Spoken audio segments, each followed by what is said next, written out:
Va a dejar pasar 3 segundos. Ahí está. Cuento 3 segundos y largo de vuelta. Buenos días a una nueva emisión de la Red Federal de Derecho a la Salud, un espacio donde muchas veces invitamos a distintas colegas con grandes experiencia en la temática, especialistas, donde nos compartimos estos temas de contenidos y de pensamientos que nos hacen y construir y generar un mejor conocimiento colectivo, donde con el fin de poder ayudarnos y a seguir subiendo la vara en todo lo que es el ámbito del derecho a la salud. Hoy acá estamos junto con otro de los coordinadores de la Red Federal, Alan Gobato, que ahora le va a estar pasando la palabra para su presentación. Y también tenemos la honorable visita de una amiga, colega, una gran profesional en materia de salud pública y con gran referencia en dicha materia, porque aparte conocemos su gran experiencia de campo, no solamente en la parte académica, sino justamente en funciones públicas, donde tenemos a la doctora Claudia Madíez. Así que muy buenos días a todos. Para ser más preciso y a lo que venimos a escuchar, te paso la palabra, Alan. Hola, gracias Lucas, buenos días. Claudia, ¿por qué Derecho a la Salud? ¿Qué fue lo que te motivó a arrimarte a esta disciplina? Bueno, buen día, Alan. Buen día, Lucas. Yo nací en San Luis, donde mis padres eran médicos rurales, los dos. Y viví varios años la experiencia de la medicina rural. Así que, bueno, mi amistad con el derecho a la salud comenzó desde muy pequeña, viendo el trabajo de médicos sanitaristas. Y la verdad que me apasionó. Después elegí el derecho como rama de estudio y me interesaba la carrera judicial. Pero descubrí que más que la carrera judicial me gustaba el derecho a la salud y que no estaba creada como rama. Así que desde joven comencé a tener actividades académicas y de estudio que exploraban cómo me podía acercar al tema, y primero, una vez egresada, hice una maestría en Sistema de Salud y Seguridad Social, no me alcanzó con eso, hice una maestría en Bioética y Derecho, y no me alcanzó con eso, y estudié un profesorado universitario en Ciencias de la Salud y del Ambiente, y no me alcanzó con eso, y ahora estoy haciendo mi doctorado, donde mi tema de tesis es federalismo sanitario.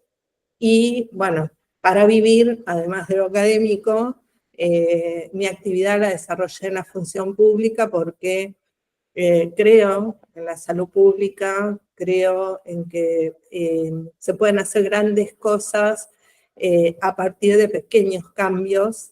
Me ha inspirado mucho Carrillo, me ha inspirado mucho Ginés, que lo perdimos hace poco, me han inspirado muchos referentes de la salud pública que junto con, sobre todo mi madre, que era una gran médica sanitarista, vi los resultados concretos de esos pequeños cambios en pequeñas comunidades. Y el derecho se ha quedado muy atrás sobre esto y requiere referentes, requiere que se estudie este tema, y entonces ahora dirijo un centro de estudio e investigación en Derecho Sanitario y Bioderecho, integro el consejo directivo de una red iberoamericana de derecho sanitario, que busca que el derecho a la salud o el derecho sanitario se reconozcan en los ámbitos académicos como una rama autónoma del derecho. Así que, bueno, empecé chiquito, pero me gustaría mucho contagiar a colegas, y por eso mi pertenencia a esta red que genera este espacio donde podemos multiplicarnos, intercambiar información, conocimientos, estrategias, y esta vuelta, bueno, me invitaron a hablar sobre el nuevo tratado pandémico, donde por mi función pública en varias oportunidades tuve que ver con la negociación del tratado y con la negociación del Reglamento Sanitario Internacional, que es como un primo del tratado. Así que, bueno, contenta de poder transmitir cómo fue el backstage de esa negociación, cuáles son los tópicos importantes, y por qué estamos como estamos, dónde estamos con este tema. Claudia, sos una mujer joven y con muchos títulos y mucha carrera recorrida. Y me lleva a pensar que te ha movilizado tanto esto que nos contás, que estás trabajando tanto en la parte docente como en la parte de la función pública, y dijiste para, creo que la palabra que usaste fue poner en valor o poner en evidencia el derecho a la salud. ¿Por qué te parece que necesitamos hacer esto? ¿En qué estado está hoy el derecho a la salud que requiere estas acciones? Bueno, que el derecho a la salud es un derecho que tiene rango constitucional, es un derecho muy importante, un derecho de segunda generación que lamentablemente desde el punto de vista científico de las ciencias jurídicas no tiene una autonomía reconocida. Algunos lo encuadran dentro del derecho administrativo, otros dentro del derecho civil, otros dentro del derecho constitucional, pero no tiene su autonomía. Y necesita autonomía porque nosotros vemos que el bien tutelado, que es la salud, es un bien que requiere conocimientos específicos. El bien salud tiene externalidades positivas y negativas. Si yo, por ejemplo, no me vacuno, afecto a otros. No puede ser tratado como un bien más del mercado. Requiere ser reconocido con esa autonomía como bien, y las reglas que median en las transacciones que hay o intercambios vinculados a este derecho tampoco pueden tomarse sobre la base de que es un bien más de mercado. La salud es un bien meritorio, definido así por los economistas, o un bien público, y requiere, por lo tanto, algunas reglas especiales. Por eso requiere que se reconozca su autonomía. Y esto no ha pasado en nuestro país, pero sí pasa en el mundo. Este reconocimiento de la autonomía del derecho sanitario, por ejemplo, este concepto de derecho sanitario o derecho a la salud, que son nomenclaturas, pero que en definitiva refieren al mismo bien, sí está reconocido en otros países con mucha más fuerza que acá, que está más rezagado. Se me ocurren un montón de preguntas para hacerte, pero no quiero distraernos del eje, de lo del tema que nos propusiste y que es tan interesante. Te dejo desarrollar tu presentación. Bueno, gracias. Bueno, primero gracias por convocarme y bueno, para responder también a los colegas que están inquietos. En realidad todos los miembros del sector salud, no solo en el ámbito jurídico, también sanitario, están preocupados por lo que está pasando con este tratado, el posicionamiento de nuestro país o de otros países, y sobre qué hay atrás de este tratado o qué es lo que propone. Para abordarlo, yo sugerí, bueno, tengo este espacio para hablar sobre el reglamento sanitario y el tratado, porque tanto el reglamento sanitario internacional como el tratado lo que buscan es prevenir la propagación internacional de enfermedades y darle respuesta a esa propagación. Entonces, para tratar el tema, yo les voy a hablar, o les voy a explicar un poco cuál fue la justificación de estos dos documentos, cómo fue el proceso de negociación, cuáles son los aspectos claves de los dos, cuál es el esquema de gobernanza que dentro de la Organización Mundial de la Salud, donde están representados los ministros de salud de 194 países, que integran esa organización, que es una dependencia de Naciones Unidas, cómo estuvieron posicionados y qué es lo que discutieron en estos instrumentos, cuáles son las críticas y cuáles son los desafíos, porque no es que es pacífica la posición frente a este instrumento.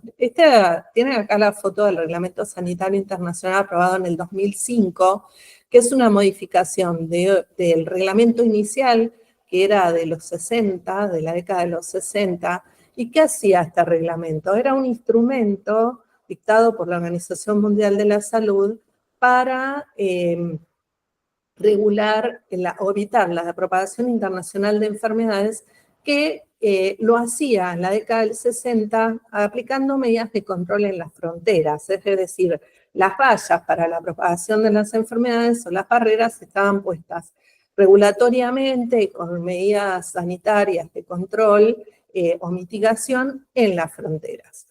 La verdad que con la evolución de los medios de comunicación y de transporte, con los aviones, etcétera, bueno, ya en el año 2005 y a comienzos, en realidad, de los 2000, los países habían asumido que no era posible utilizar ese instrumento nada más que para contener en la frontera. Había que contener en la fuente los virus o los vectores o transmisores de enfermedades. Contener en la fuente era ponerse de acuerdo entre los 194 países que si aparecía un foco en algún lugar o un brote en algún lugar, había que ayudar al lugar donde estaba ocurriendo el brote y prevenir que se propagara la enfermedad.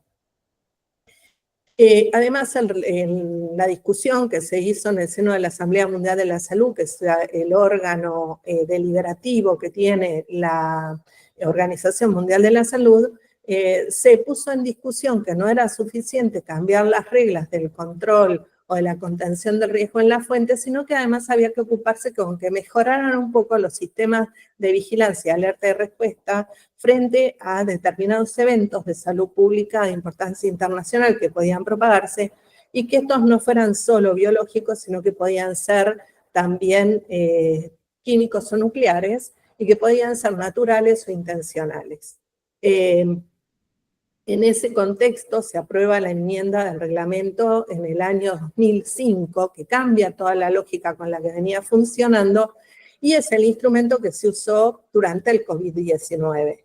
Pero también se usó para otras 7 enfermedades que fueron el H1N1, la polio, el ébola, el Zika y el monkeypox. Este documento lo que permitió es organizar la respuesta a nivel global. Cada vez que hubo una emergencia de salud pública de importancia internacional declarada por el director general de la OMS como cumpliendo este reglamento, después hay un comité de examen. Ese comité de examen que regula el reglamento sanitario internacional en cada una de estas instancias hizo sugerencias sobre que tenía sabor a poco el reglamento para dar respuesta. Bueno, lo comprobamos del todo con la pandemia del COVID-19. ¿Por qué lo comprobamos? Y bueno, porque el reglamento, que es un instrumento de vigilancia epidemiológica, es decir, es una herramienta de la epidemiología, no es una herramienta jurídica en sí. Bueno, se advirtió que, por ejemplo, había conceptos que no había introducido o valores, como el de la equidad, y que era muy declamativo, pero le faltaban herramientas para dar respuesta. Y esto surgió de los comités de examen, que son conjuntos de expertos que convoca el director general para ver en qué se puede mejorar cada vez que se pone a prueba ante un evento el reglamento. Ahora, el COVID nos dejó 7 millones de muertos, 12 billones de dólares gastados en dar respuesta, una necesidad de reforzar el liderazgo de la Organización Mundial de la Salud, porque, por ejemplo, la Organización Mundial de la Salud decía o dijo, no hay que cerrar las fronteras y todos los países cerraron las fronteras, algo estuvo mal. El enfoque de una salud, que es esto de que nosotros vemos que esos virus que antes, como el ébola, estaban recluidos a determinados países con estos traslados internacionales masivos, requieren atender que hay una interrelación entre la salud humana, la salud animal y la salud ambiental.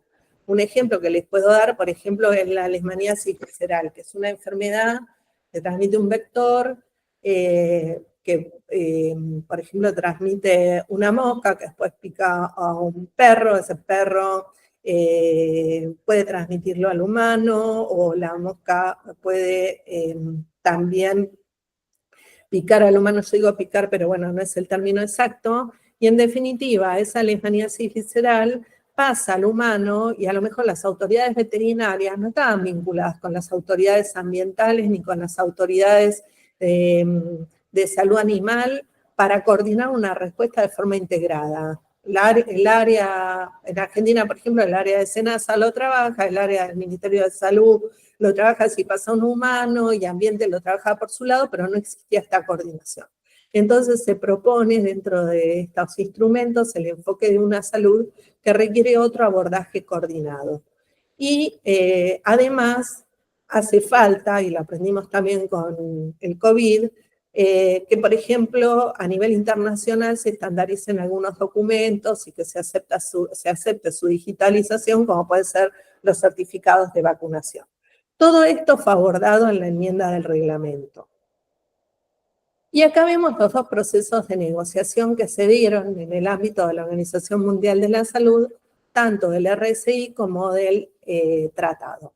Ahora, el RSI, que lo voy a llamar así para no hacerlo tan largo, el RSI fue aprobado por la Constitución, en el marco de la Constitución de la Organización Mundial de la Salud, pero no requiere ratificación de los países, porque es un reglamento de vigilancia epidemiológica que autoriza ya la Constitución propia de la OMS, que fue conformada con ratificación de los países, autoriza, por ejemplo, a que se dicten estos reglamentos y no requiere ratificación legislativa. Pero ¿qué pasa? Esta enmienda que se aprobó en junio del 2024, que llevó, como ustedes están viendo ahí, 2 años de negociación entre los estados, no se va a conservar si 3/4 partes de los países plantean reservas sobre este documento. Eso no va a ocurrir porque tuvo un alto consenso en reglamento, pero lo que les quiero decir es que esa es la forma de aprobación de ese reglamento. Así que yo lo doy por hecho que ese reglamento ya nos obliga a los países que integramos la Organización Mundial de la Salud. Mientras que el tratado, por ser un tratado, tiene un procedimiento de aprobación distinta. El proceso de negociación también inició en el 2022. Estos dos momentos, tanto del reglamento como del tratado, nos muestra que es post-pandemia, ¿verdad? Es que es la respuesta a lo que fracasó en la pandemia. Es aprobado dentro del marco del artículo 19 de la Constitución de la OMS, que obliga entonces a ratificar por ley este tratado y que requiere que 2/3 partes de los países ratifiquen este convenio. Así que este tratado tiene esa particularidad. Si 2/3 partes de los países no lo ratifican, no va a entrar en vigencia y por otra parte requiere ratificación por ley de los países. Por otra parte, hubo varios antecedentes legales sobre el reglamento y yo lo que quiero llamar a la reflexión es que la Organización Panamericana de la Salud existió antes que la Organización Mundial de la Salud. La Organización Panamericana de la Salud es la representación regional de la Organización Mundial de la Salud y que la Organización Panamericana de la Salud surgió a partir de brotes de enfermedades. Son tan importantes las enfermedades transmisibles que esas organizaciones, incluso áreas como Sanidad de Fronteras, que es un área que me tocó dirigir a mí durante la pandemia, preexistieron en los países antes que la conformación de los ministerios de salud incluso. Entonces, no es un tema menor el dar respuesta organizada a la propagación de enfermedades, tiene su lógica esto de contener el riesgo en la fuente. Y lo que en algún punto tenemos que revisar de estos dos documentos, el reglamento sanitario y el tratado, es que fue tal la tensión y la pelea por los recursos para dar respuesta entre los países, que no solo nos olvidamos de lo que estaba previsto a nivel epidemiológico, de este objetivo de contener la fuente, sino que también nos olvidamos de lo que es la idea de solidaridad, de apoyo entre países, etc.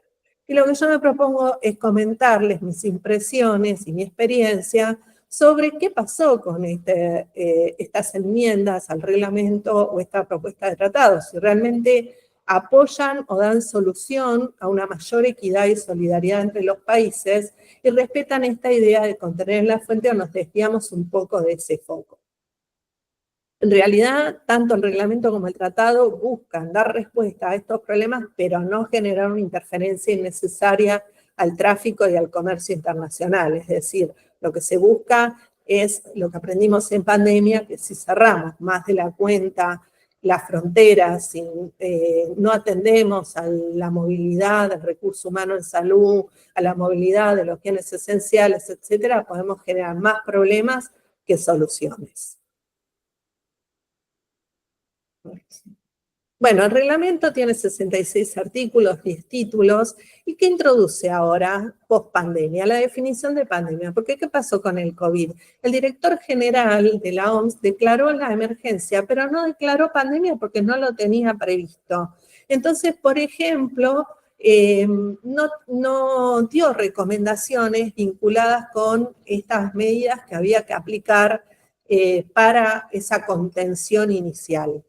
Eso fue muy criticado y introduce entonces el reglamento sanitario una nueva instancia, después del COVID, una nueva instancia o categoría que puede declarar el director general de la OMS, que es una pandemia.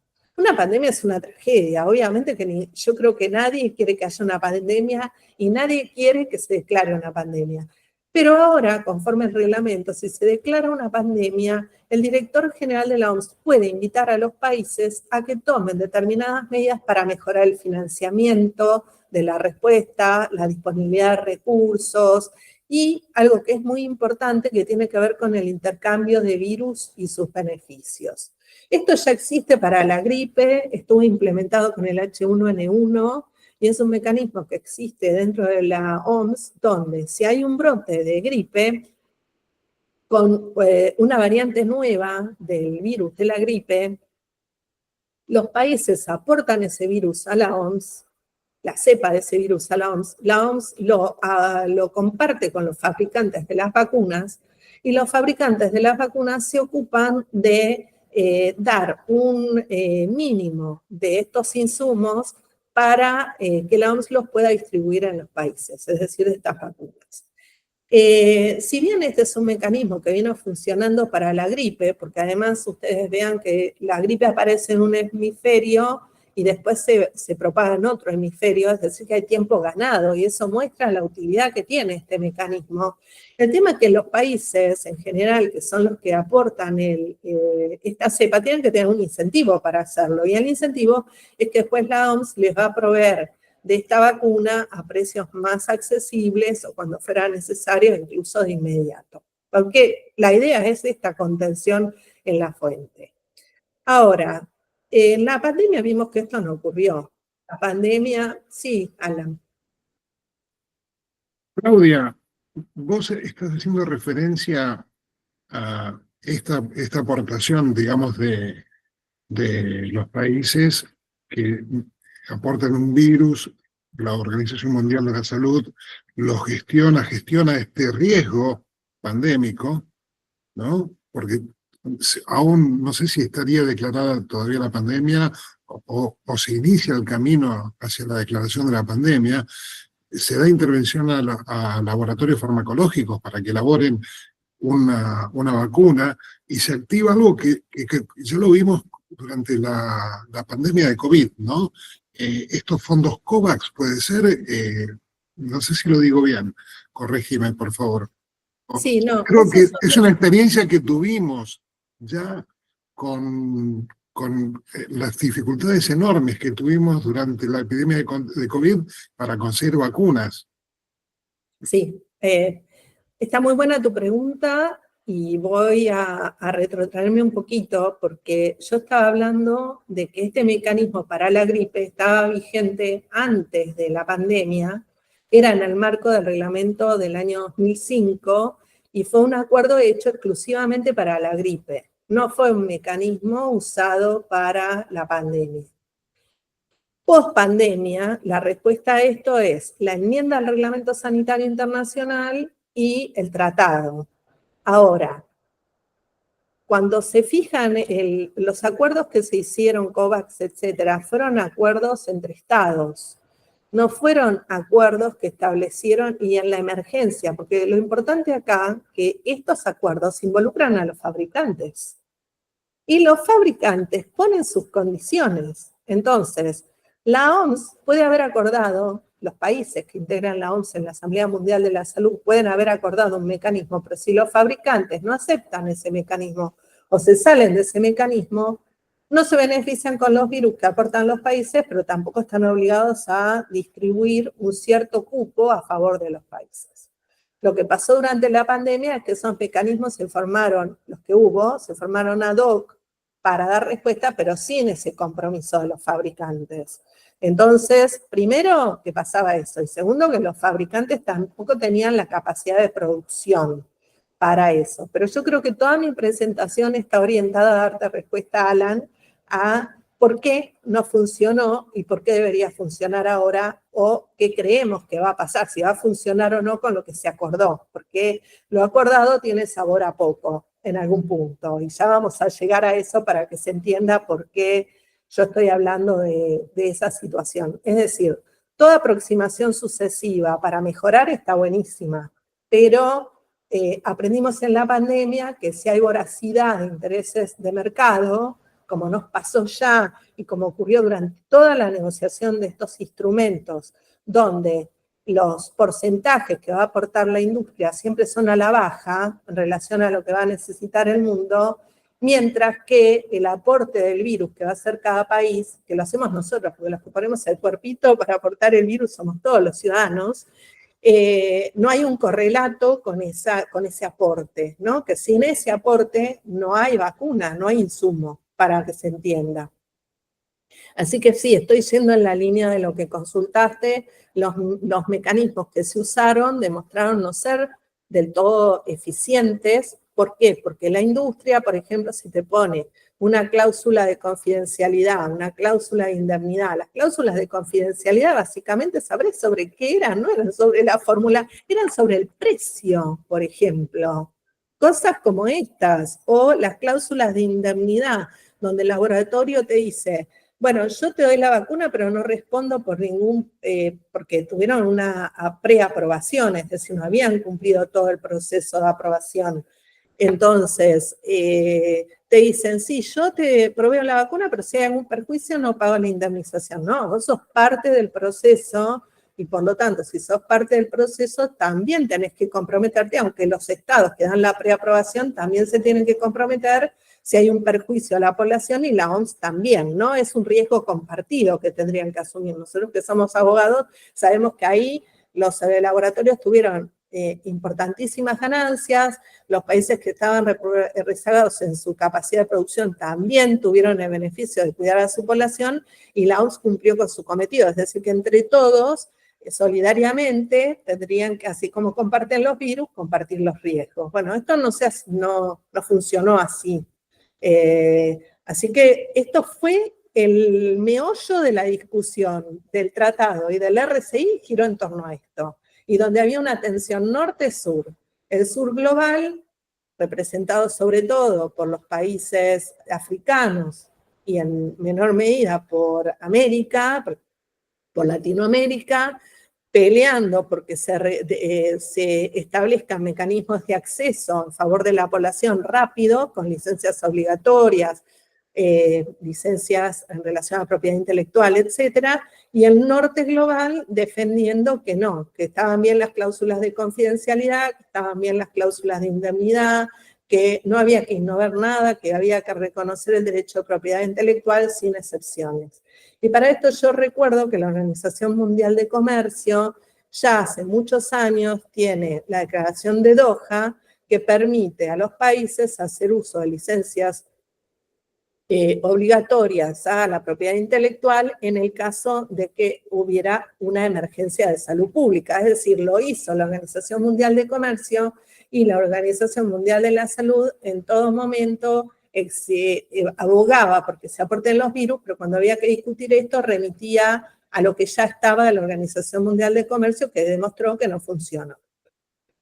Entonces, bueno, por eso se creía, los países del sur global creían que era conveniente que este tratado introdujera este tema, y sobre todo, como digo, los países africanos que fueron los más rezagados en recibir la vacuna durante el COVID.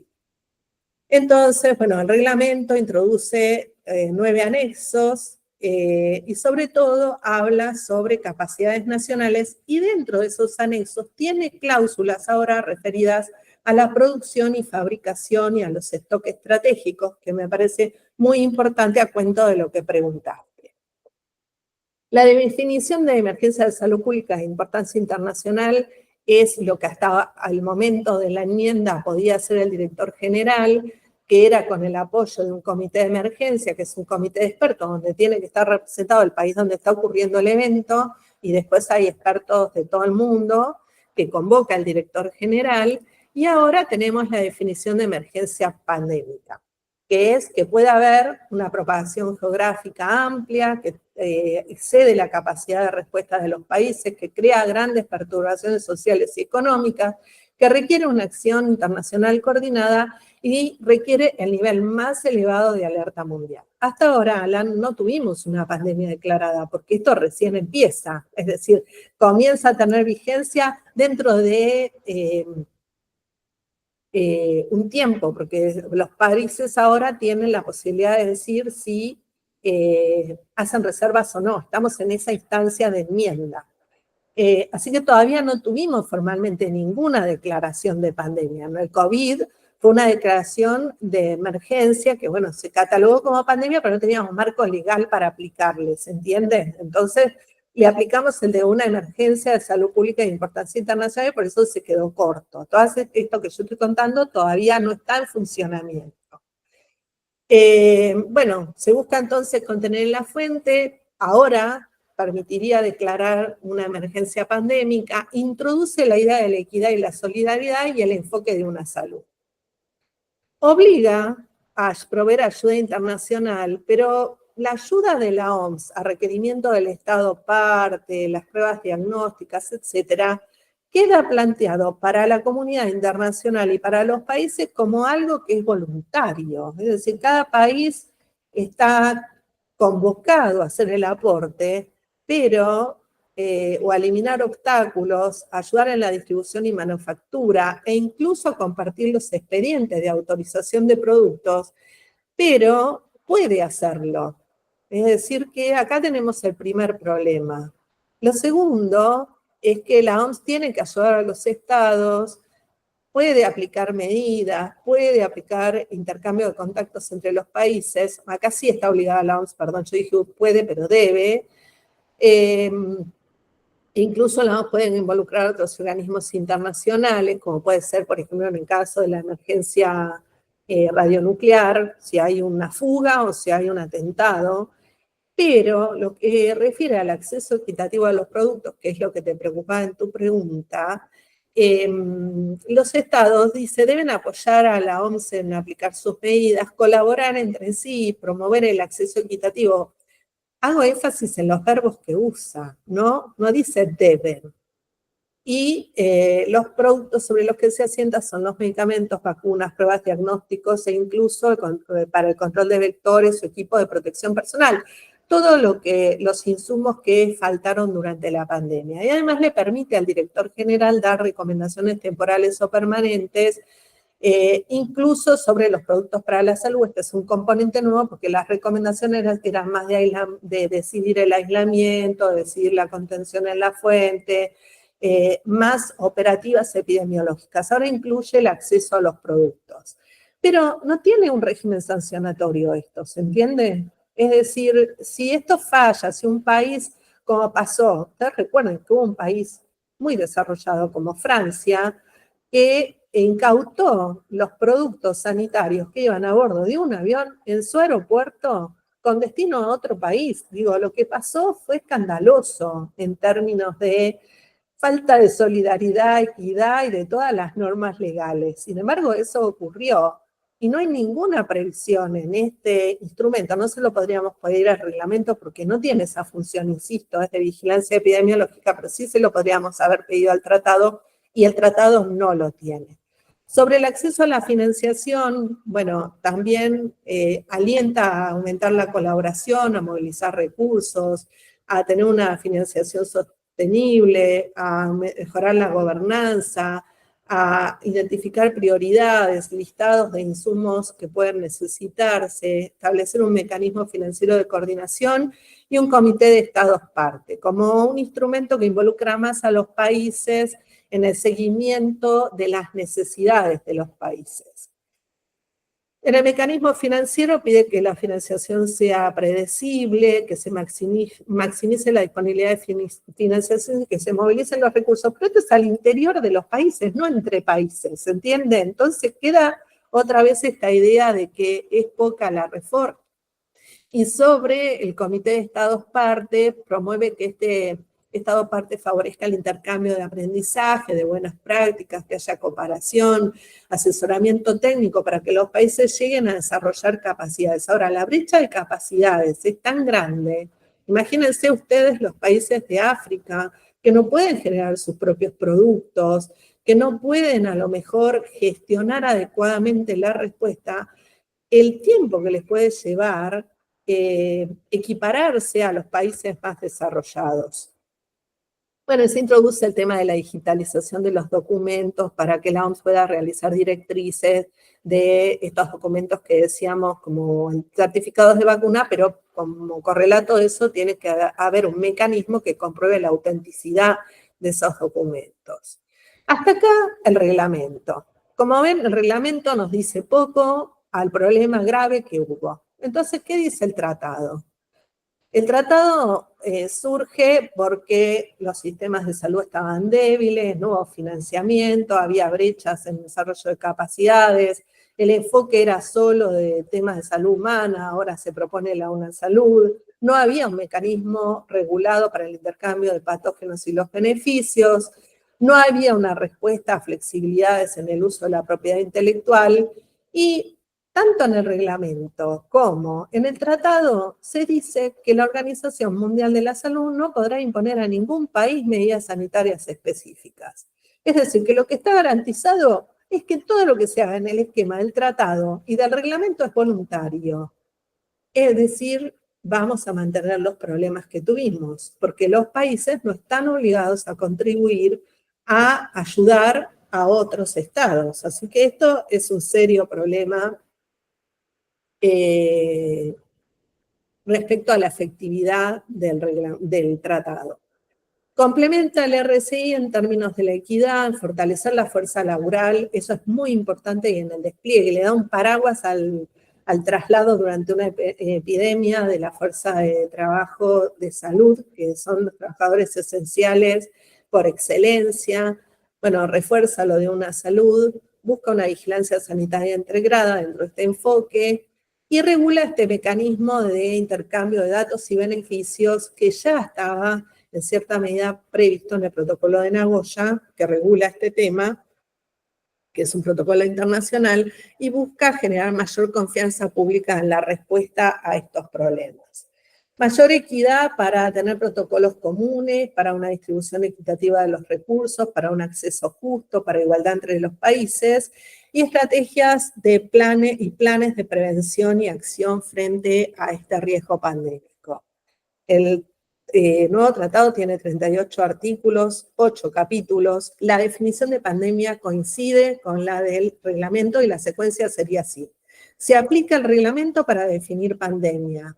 Se aplica tratado una vez definida pandemia conforme al reglamento, es decir, que es en secuencia. Si no se definió pandemia conforme al reglamento, no hay pandemia. Y para definir pandemia hay que cumplir los presupuestos que mencioné antes. No sé si eso se entiende, pero bueno, ese es el esquema. La estructura es que busca compartir recursos, busca compartir conocimiento y busca un mecanismo que se llama Conferencia de las Partes, que es la COP, por ejemplo, la COP de Cambio Climático, las conocemos por otros tratados más de ambiente, que busca una resolución pacífica de las disputas, que atiende también el tema de proponer enmiendas, y busca adaptarse adaptar este instrumento conforme nueva evidencia. Acá les mencioné o hice una selección de varios tratados internacionales que mencionan a COP con distintas atribuciones. Lo importante es que esta COP tampoco aplica sanciones, es decir, este es un tratado sin sanciones. Es un tratado que establece obligaciones de aportar los virus, donde básicamente parece ser un tratado hecho para que se aporten virus. Pero después sobre los beneficios ya vamos a ver. Los retos, entonces, son aspectos operativos claros o los retos a los que se enfrenta ahora la sociedad con este nuevo tratado es que faltan aspectos importantes vinculados con esto, cómo hacer para que cumpla el que no quiere cumplir o el que se queda fuera del tratado, y cómo hacer con esto que es tan voluntario, tan facultativo para los estados.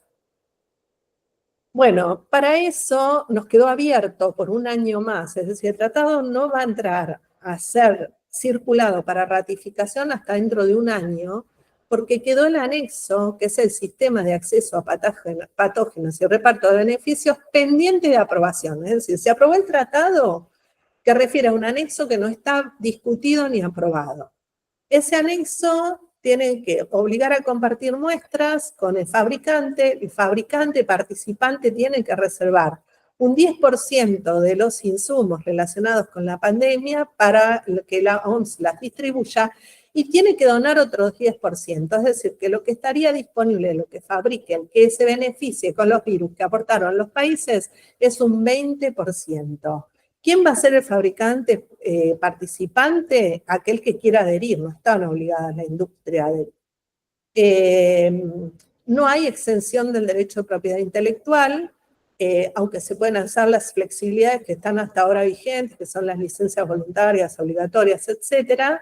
Y entonces esto queda sometido a la discrecionalidad de los fabricantes. Los países no están obligados a imponerle nada a los fabricantes ni se comprometieron a hacer. Y acá yo les traje una simulación que ha hecho una ONG en relación a lo que pasó con la OMS para ver si ese 20% alcanza o no alcanza si hubiera una nueva pandemia con la fuerza con la que tuvo el COVID. Para los países de ingresos bajos, esa distribución del 20% permitiría a la población de ese país vacunar al 100% de su población con una dosis en 19 meses. En el COVID solo accedieron a una dosis para el 60% de la población. Para los países de ingresos medios bajos, 2 dosis en 2 años. En el COVID eso no se logró. Y para los ingresos altos, se llegaría en un mes al 100% de la población con una dosis y en 4 meses con 2 dosis. Es decir, que podemos concluir que cubrir una dosis a todos los países en 10 o 12 meses requiere distribuir el 35% de dosis, y el acuerdo estableció el 20%. ¿Se entiende? Es decir, que lo que está previendo el acuerdo es muy bajo como contrapartida de que los países se obligan, en cuanto aparezca una nueva variante de un virus, a proveer el insumo con el cual se van a desarrollar esas vacunas. Los países de bajos ingresos, por lo tanto, frente a esto, habían pedido una financiación adicional, aportes obligatorios según la renta de cada país, con lógicas fiscales progresivas, apoyar la Convención de Naciones Unidas sobre Marco de Cooperación Fiscal que se está discutiendo, la reestructuración de deuda, suspensión de servicio de deuda o cancelación total o parcial, que estuvo mencionado en las negociaciones, pero que no se aprobó. Entonces, con esta solución que estableció el tratado, no hay solución. Es un paliativo, es una aproximación sucesiva. Y además, porque es un mecanismo de cooperación, como les dije, voluntario. También se crea, a través del tratado, una red global de suministro y logística que busca generar transparencia en los mecanismos de compra y distribución, que es muy positivo, porque busca que haya como un mapeo de los suministros. En realidad, el tratado lo que dice es que las investigaciones con patrocinio público pueden contar con licencias no exclusivas para la transferencia de tecnología y precios asequibles. Pero esto es insuficiente porque no estableció que sean obligatorias y solo lo limitó a la investigación con patrocinio público, no a la investigación privada. Y sabemos que la investigación privada está donde está el negocio y por lo tanto solo si hay patrocinio público hay que hacer transferencia de tecnología, es decir, la redacción quedó demasiado floja, demasiado insuficiente para el problema al que te confronta una pandemia. Y además hay que fomentar la diversificación de producción, crear o reforzar nodos de producción, lo cual, como ya dije, es muy difícil que lo puedan hacer países de muy bajos ingresos si no hay financiamiento adicional. Reafirma la propiedad intelectual y las flexibilidades de la Organización Mundial de Comercio, ya que dice que hay que cumplir o se pueden optar por estas flexibilidades, pero esto ya estaba aprobado, no hacía falta que este tratado lo dijera, y lo que se buscaba era una exención automática y obligatoria de los derechos de propiedad intelectual, lo que buscaban los países del sur global, que haya una posibilidad de emitir licencias obligatorias automáticas en el caso de que se encuentre en una pandemia. Recuerdo que cuando se emite una licencia igual se remunera al productor, ¿no? No es que se está diciendo algo que va en contra de los derechos de propiedad intelectual. Bueno, cada acuerdo buscó lo mismo, prevenir futuras pandemias con la colaboración internacional, proteger la salud pública, y ambos reconocen la necesidad de colaboración global. Yo no me imagino un futuro pandémico sin un acuerdo, sin la contención en la fuente, y sin disponer de los datos de los virus, ni el material biológico necesario. Pero la verdad que no hay mecanismos de cumplimiento en ninguno de los dos, y el monitoreo es entre los pares. También tengo que recordar que la Organización Mundial de la Salud, y lo estamos viendo ahora con la retirada de Estados Unidos, no es una organización, nosotros creemos que está financiada por los estados, pero el grueso del financiamiento de la Organización Mundial de la Salud es privado. Quiere decir que hay muchos intereses detrás de la Organización Mundial de la Salud, y eso nos tiene que alertar, porque la hemos empoderado con todos estos instrumentos también, y por eso también se da esta situación que hay países que la cuestionan, ¿no? En cuanto a su transparencia. Hay que entonces fortalecer ambos acuerdos, no tenemos salida, con colaboración internacional, con financiación y con participación de actores relevantes. Pero, bueno, las críticas, es que estas enmiendas de equidad son declamativas, no fijan obligaciones concretas, no definen recursos financieros concretos, establecen un rol de la OMS para el acceso a recursos, pero ese rol tiene que estar fortalecido por la legitimación de los países. Y como estoy diciendo, el contenido de estos acuerdos la deslegitima en cierta medida a la OMS, porque la coloca en un lugar donde tiene que arbitrar necesidades y no obligaciones. Y por otro lado, la implementación y cumplimiento es difícil, porque si los países no tienen financiamiento adicional y son países de baja renta, no lo van a poder hacer. Algunos perciben, como Estados Unidos y Argentina, que interfiere con la soberanía nacional, lo cual no tiene correlato con el texto que les leí. Y precisamente el problema es la debilidad, porque no establece obligaciones para los países y afecta la transparencia y la rendición de cuentas, porque la transparencia y la rendición de cuentas quedó limitada a instancias también de financiamiento público. Lo cual, como vimos durante la pandemia, cláusulas de confidencialidad impuestas por los fabricantes no debieran ser admitidas en un esquema de pandemia bajo ningún concepto. Esas cláusulas de confidencialidad, esas cláusulas de indemnidad, afectan esa transparencia y rendición de cuentas y debieron haber sido prohibidas. Y acá les traje la opinión de Germán Velázquez. Germán Velázquez ha sido funcionario de la Organización Mundial de la Salud, hoy trabaja en South Center, que es una organización internacional, tiene un reconocido nombre en el sector salud, y bueno, él extraña que este tratado no se haya metido con mecanismos de control de las grandes farmacéuticas, con lo que perpetúa el control privado sobre el conocimiento de la producción y el monopolio, cuestiona el concepto de una salud, porque dice que vacía de poder a la OMS. Yo no creo eso, yo creo que el problema que tenemos es que la OMS se empoderó y quedó gobernando todo esto, es decir, lo cuestiono, pero desde otro lugar. La OMS gobierna la salud humana, pero no puede tomar decisiones sobre la salud animal y ambiental, necesita de los otros organismos que son pares, que se ocupan de esos temas. Entonces no creo que haya un vaciamiento de poder, sino que creo que la instancia de articulación de los organismos de Naciones Unidas debe subir cuando hay una pandemia, porque involucra a los máximos decisores políticos, no solo a las instancias de salud. Prefiere fórmulas de gobernanza que son muy light, que favorece a los países con mejores industrias y muestra la asimetría de las negociaciones. Entonces, sí, tiene logros porque fortalece los sistemas de salud, porque protocoliza cómo qué hacer frente a una pandemia, protege o tiene cláusulas para proteger al personal sanitario, reduce desigualdades de género, que también tiene previsiones sobre ese tema, y sobre priorizar la salud mental en este tipo de crisis, que también es muy bueno. Y el enfoque integral de una salud no es un mal enfoque, el tema cómo es abordado.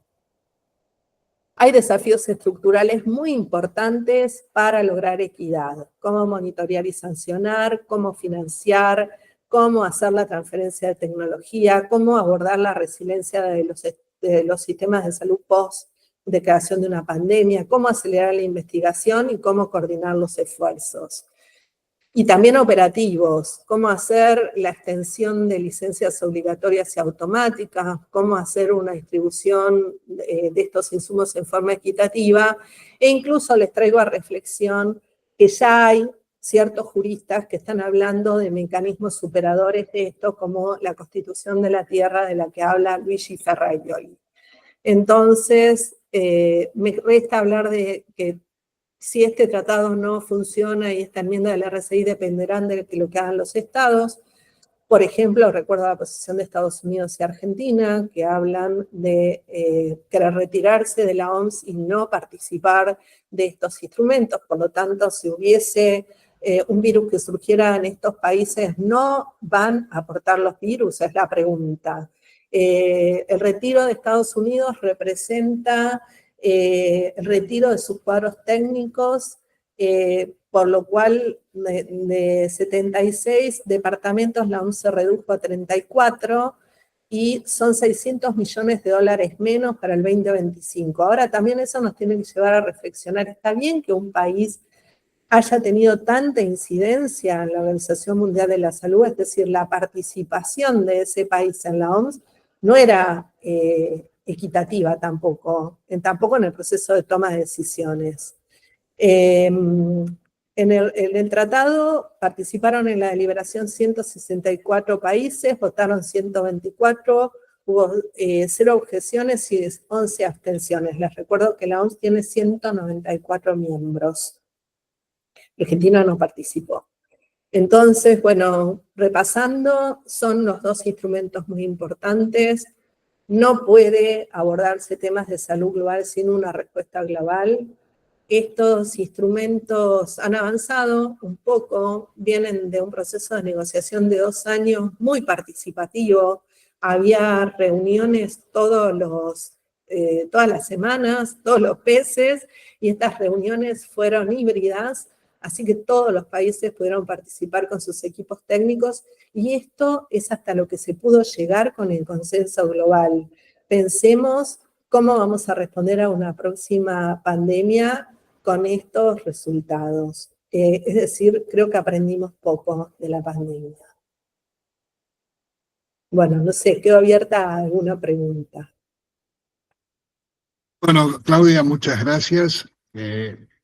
Es muy interesante lo que estás planteando, sobre todo la conclusión que estás aportando sobre que este tratado, si bien importa un aprendizaje muy grande después de una serie de eventos coronados por el COVID, y algunos aspectos, ¿no? Como, por ejemplo, la bajada del ciudadano. Todo esto al ciudadano tendría que beneficiarlo, porque tendría que el ciudadano aspirar a una mayor accesibilidad de todo esto. Pero vos, ¿cómo lo ves? Mira, puro. este proceso de negociación fue inédito en términos que organizaciones de la sociedad civil que abogan por los derechos humanos tuvieron una amplia participación en línea con lo que yo estuve refiriendo al acceso, a la transparencia, a la rendición de cuentas. El reglamento tiene una referencia a los derechos humanos, a la dignidad y ahora a la equidad y la solidaridad, y el tratado también, eso es bueno, porque no es un tema al margen. Participaron instancias que tienen que ver con la tutela de los derechos humanos, pero esto no le llega al ciudadano común, porque el ciudadano común le va a llegar el día que le restrinjan sus libertades de circular, o el día que lo internen, o el día que tenga que acceder a un insumo.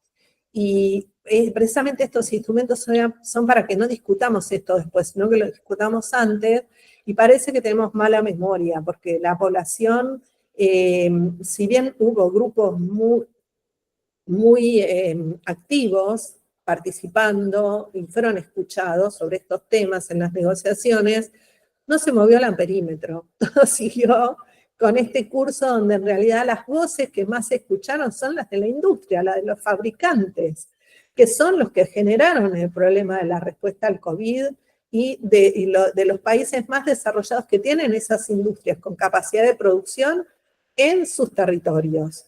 Así que lo que nosotros acá tenemos que hacer como profesionales del derecho es involucrarnos más. Por eso yo participo cada vez que me convocan, involucrarnos más para que haya más conciencia y exigir como miembros de la comunidad que haya una mejor respuesta. Es decir, que este sea el punto de partida, pero no de llegada de estas negociaciones. Excelente. Yo justamente también me paro en el... Justo, bueno, aprovechamos en ese cierre que hiciste de presentación, que fue excelente, porque es ver y escuchar qué sucede del otro lado, y que muchas veces estas cuestiones vemos que no son públicas. Entonces, lo vemos también, esto también la pregunta que iba con Alan, en el sentido de... no lo tenemos de acceso simple para los colegas ni también para el ciudadano común. Entonces, a veces esto se puede interpretar como si fuese algo imposible, como si fuese la fórmula de una gaseosa, por ejemplo. Pero, y con lo que comentabas de la Organización Mundial de la Salud, con la cantidad de miembros, yo recién estaba chequeando ahí en internet, y a grandes rasgos estamos hablando son miembros cerca de 200 países, más o menos, vamos a poner números redondos, ya que los abogados no nos especializamos en matemáticas. 200. Y a nivel mundial estamos hablando que hay cerca de 300 estados reconocidos. Entonces, como que más de las 3/4 partes siguen perteneciendo, digamos, a una organización que nos ayuda, digamos, a comprender y dar respuesta a estas cuestiones, que no solamente son respuestas a la salud de la población, sino también posibilidades económicas de sostenimiento, de viabilidad de sistematización. Ahora, Claudia, yo te quiero preguntar algo sobre esta función de las organizaciones, la Organización Mundial de la Salud, y lo que se está dando en el paralelismo de otro tipo de organizaciones. ¿A qué voy con esto? Hace muchos años, yo vengo, digamos, también en el campo de todo lo que es la sociedad civil entendida como aquellas organizaciones no gubernamentales que hacen incidencia en políticas públicas. Aproximadamente 5 o 7 años se ha observado en el campo de la sociedad civil que muchos organismos internacionales empezó a descreerse, no solamente de la población común, del ciudadano común, como recién claramente lo planteaba Alan, sino que a su vez también, digamos, el descrecimiento de muchos estados, como diciendo, che, un ejemplo, tenemos el Consejo de la Seguridad de las Naciones Unidas, donde intervienen siempre los mismos estados miembros que son parte, pero que a su vez hoy en la actualidad esos mismos estados miembros son conflictos. Entonces, o sea, la incongruencia es decir, che, pero si hay un poder de policía, ¿por qué no interviene? Bueno. Y entonces en este descreimiento se ha observado un alto crecimiento de muchas organizaciones jurídicas o no jurídicas, algunas tenemos en Mercosur, tenemos en la Comunidad Europea, y así también la africana, y también después tenemos otras que no son tal vez tal jurídicas, pero sí han generado movimientos a nivel global de este tipo de la sociedad civil, el famoso G20, G8, etcétera, y donde de golpe son ellos que están tomando, digamos, la posta de trabajo de lo que se tiene que cocinar, vamos a decirlo en estos términos bien criollos, a nivel mundial los problemas. Entonces, la pregunta sería, ¿cuál es tu opinión, cuál es tu pensamiento con respecto, por un lado, lo que es hace de 1945, que están instauradas las Naciones Unidas, con todos sus organismos internacionales habidos por haber, de lo que hoy por hoy, vuelvo de vuelta con este dato que dije al principio, más de las terceras, cuartas partes del planeta están adheridas, y por el otro lado, este paralelismo que se crea en estos grupos, obviamente con ideologías políticas, con otros fines de mercado, de intereses que vos también comentaste, como, y a veces como que le dan mucho más bolilla, digamos, le dan mucho más bolilla a la atención a estos movimientos. ¿Cuál es tu opinión en ese sentido? Porque a veces también de los colegas dicen, che, pero pará, por darte un ejemplo irrisorio, el G20 dijo la salud es esta línea, es esta acción, pero la OMS está diciendo otra línea. ¿Se entiende? Sí, a ver, lo que puedo hablar sobre la negociación, por ejemplo, que se hizo sobre este tratado y sobre la enmienda del RCI. Los países que son estratégicos llevan la misma posición en todos lados. Y llevan la misma posición porque están buscando en forma incremental sumar adhesiones a su posición. Puede ser que algunos tengan problemas con la representación que tienen sobre determinados temas, pero en general un país o el área de relaciones internacionales de cada país lleva en los distintos ámbitos el posicionamiento del país, por ejemplo, esta posición de, bueno, proteger la propiedad intelectual, cueste lo que cueste. Los países la llevaron igual a la OMC, a la OMS, al G20, es decir, los países desarrollados llevaron esa y los países menos desarrollados llevaron, no, dennos licencias obligatorias, establezcamos algo en el tratado que tenga esa previsión. Ahora, lo que sucede es que sí, estos países como el G20 o el Mercosur o lo que fuera, a veces logran apoyo de las instancias de financiamiento internacional, llámese BID, Banco Mundial o lo que fuera. Y ahí no me parece menor el tema del financiamiento, porque el tratado ahora define el norte del financiamiento internacional. Entonces, lo que dice el tratado es a dónde le va a poner plata el BID, el Banco Mundial, y entonces se van a quedar pobrecitos rezagados los países africanos, ¿entiende? Porque si el tratado no dice que hay que ayudarlos a que puedan emitir licencias obligatorias, no van a estar sacando normas para emitir licencias obligatorias. Y ahora habría que ayudarlos a eso. Entonces, a nivel internacional, el déficit lo tenemos ahí. El tratado definió prioridades que no son las prioridades que surgieron de la evaluación post-COVID, ni las que definió el Comité de Examen de la OMS, que los invito, es público, lo pueden leer, donde dice que hay que corregir todo esto, y el tratado no lo corrigió. Entonces, no es que no sabemos qué es lo que hay que hacer, lo sabemos, pero no logramos un acuerdo para eso. Y la fórmula que se previó solo beneficia a la industria acceder a los virus, no al compromiso. ¿Yo qué hubiese puesto? Si vos querés acceder a los virus, estás obligado, si entras a este juego, estás obligado a compartir tanto de los beneficios. Y eso es el 35% como mínimo del que hablé en la simulación. Se fijó un 20%, que en realidad lo único que va a distribuir de eso es un 10% a la OMS, y el resto lo puede donar a quien quiera el fabricante. No tiene ni siquiera identificado a quién lo tiene que donar. ¿Entienden que ahí hay un problema serio de justicia distributiva, de equidad? Y bueno, la verdad que uno no entiende bien cómo llegamos a esa fórmula escasa, con un compromiso tan alto de nuestros países. Por distintos motivos, que no son esos, países como Estados Unidos o Argentina no quieren firmar, entonces se va debilitando el instrumento y la instancia. Entonces, yo creo que hay que hacer un esfuerzo porque se entienda bien qué hay atrás del tratado y del RCI, porque no se entiende, es decir, a la gente le dicen, se va a meter con mi soberanía, uno lo cree y después se encuentra una cláusula que no lo dice, o vas a acceder a las vacunas y después te encontrás con que no vas a acceder a las vacunas porque lo van a distribuir en un porcentaje bajísimo. Bueno, eso también con lo que aprendimos, lo caro que fue para la política argentina, que hubiera cláusulas referidas a confidencialidad o a indemnidad, cuando no es solo es ético, es ilegal, porque eso lo que planteaba es que hay una conducta dolosa de un laboratorio que sabe que una medicación no es eficaz y la vamos a dejar indemne con cláusulas que se redactaban que eran terribles.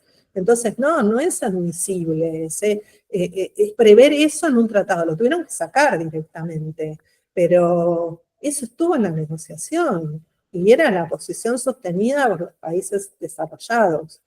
Entonces, la verdad que tenemos que revisar qué pasó con el COVID, estas situaciones que fueron generales de falta de acceso a las dosis por los escasos porcentajes que había de disponibilidad a nivel global, y esto se discutió formalmente, y no lo estamos asumiendo, es decir, que debemos mirar para otro lado, y la próxima vez le vamos a echar la culpa al pobre tipo que se siente en el sillón de esa gestión, y no vamos a asumir que esta es una responsabilidad de todos en estos tiempos en los que no tenemos pandemia y donde tenemos que pensar cómo le vamos a dar respuesta. Así que bueno, yo valoro un montón tener un espacio para poderlo contar, valoraría un montón que lo pudiéramos difundir más a la comunidad.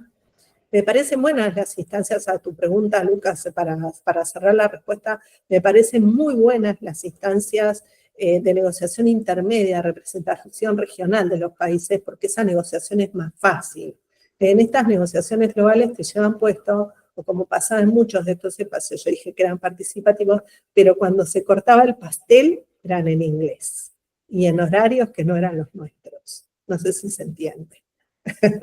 Entonces, es lo que nos pasa, porque te tienen entretenido discutiendo la coma, y cuando tenés que discutir estos temas álgidos, se hacen reuniones pequeñas con actores más especializados, diríamos. Claudia, creo que por los tiempos también, ¿no? Una última pregunta. Vos hablas muy bien,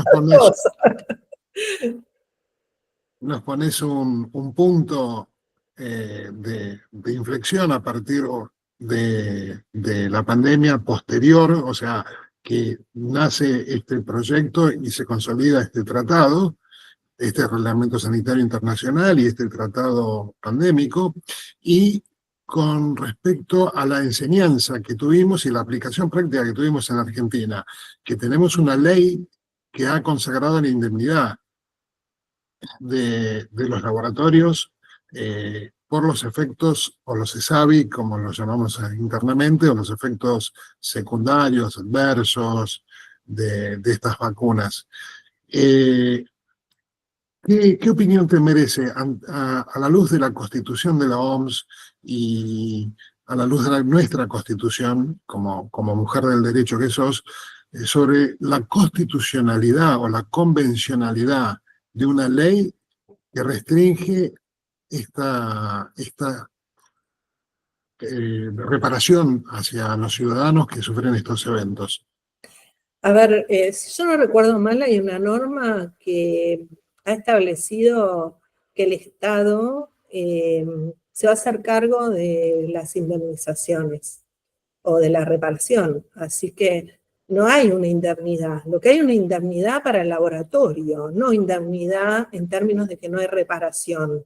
Entonces, yo creo que los estados se ven cautivos de estas prácticas que no son aceptables, ética ni jurídicamente, pero que eso que nos ha pasado tuvo que ver con un estado de necesidad que es la pandemia, y fue global, es decir, las cláusulas de indemnidad se le pidieron a todos los países. Y no es más que se le pidieron a los países, pero se discutió ponerlas adentro del tratado. No sé si estoy clara en lo que estoy diciendo. Entonces, y sin ningún reparo, sin ninguna salvaguarda como esta, bueno, a ver, se pautaba establecer cláusulas de indemnidad y que los estados absorban ese costo. Pero ¿bajo qué condiciones? Cuando hay dolo, no.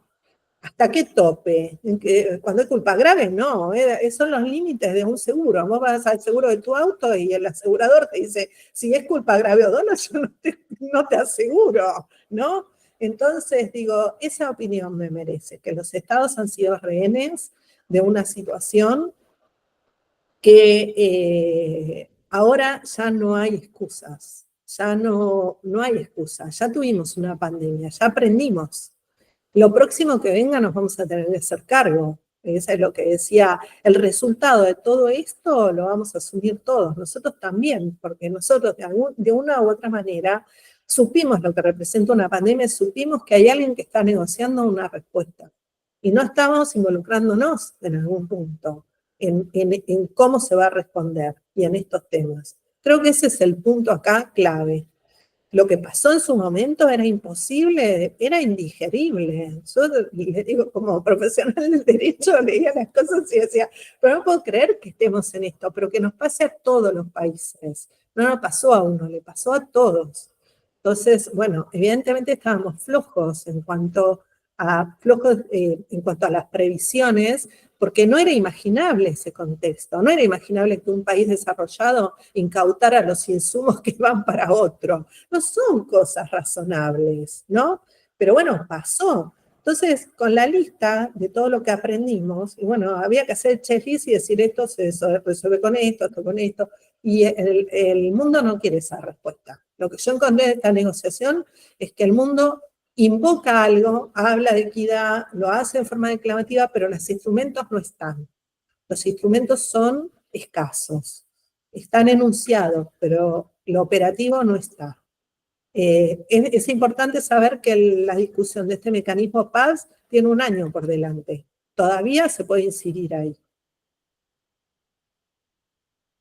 Bueno, y yo también quiero ir con lo último, y así ya quiero comentar 2 cositas nada más, pero después ya directamente le vamos a estar dando la palabra a Alan Gobato para el cierre, ya me adelanto por el agradecimiento, y la forma que has expresado los pensamientos, tu conocimiento, tus convicciones, y la verdad que ayuda muchísimo, como decíamos al principio, seguimos construyendo el conocimiento colectivo.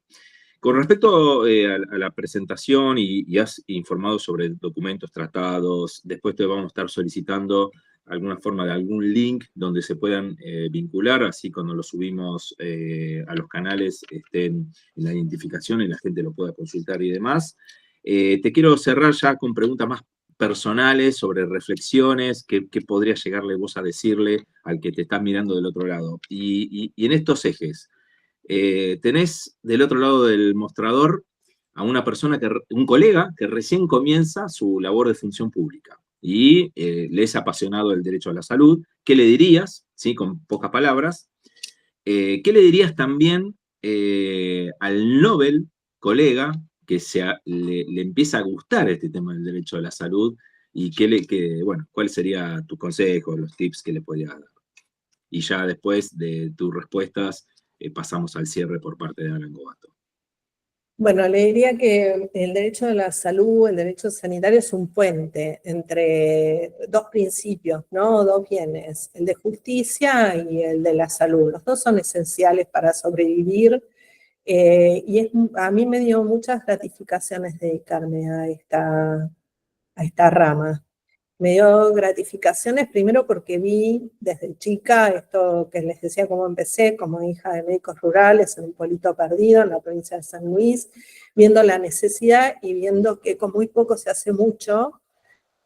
No me enriquecí, no me enriquecí porque no es una rama que, salvo si me dedicara al derecho farmacéutico quizás, por todo lo que conté, pero creo que da muchas satisfacciones de encauzar problemas. Yo no soy una abogada típicamente litigante, algunos colegas me han dicho que por eso no soy abogada, reivindico que lo soy, y a mucha honra, porque yo estoy en la regulación, en las contrataciones, en la reivindicación de derechos, y me parece que la presentación de hoy muestra un poco lo que puede dar esa orientación, así que no se queden solo con la idea del litigio, hay otras formas también para el ejercicio de la profesión, Y bueno, que se animen, que rápidamente, yo creo que muy pronto va a ser reconocido como rama autónoma, incluso hay algún proyecto ya de ley en la provincia de Buenos Aires que quiere que se creen los juzgados especializados, y lo vamos a lograr porque somos muchos los que ya estamos involucrados y con esas ganas. Bueno, Claudia, te queremos agradecer enormemente tu participación, tus aportes. Nos hacen ver desde otra óptica, desde otro ángulo, el derecho a la salud. Una faz que tal vez a los abogados de a pie les resulta absolutamente desconocida, pero que la padecemos, porque en definitiva, recién estábamos hablando cómo le pegaba al ciudadano de a pie los efectos de la regulación o la no regulación de la indemnidad de ciertos aspectos de la actividad de los laboratorios. Y bueno, te quiero contar de que vamos a estar subiendo próximamente a nuestras redes para la difusión dentro y fuera de los grupos de la Red Federal. La Red Federal hoy somos cerca de 150 abogados que la componemos, que estamos en todo el país, pero bueno, la intención es llevar estos aportes que vos nos has brindado a toda la comunidad. Así hacemos más visible justamente esta disciplina, este derecho a la salud. Bueno, muchas gracias y que tengan todos ustedes un muy buen día. Un abrazo.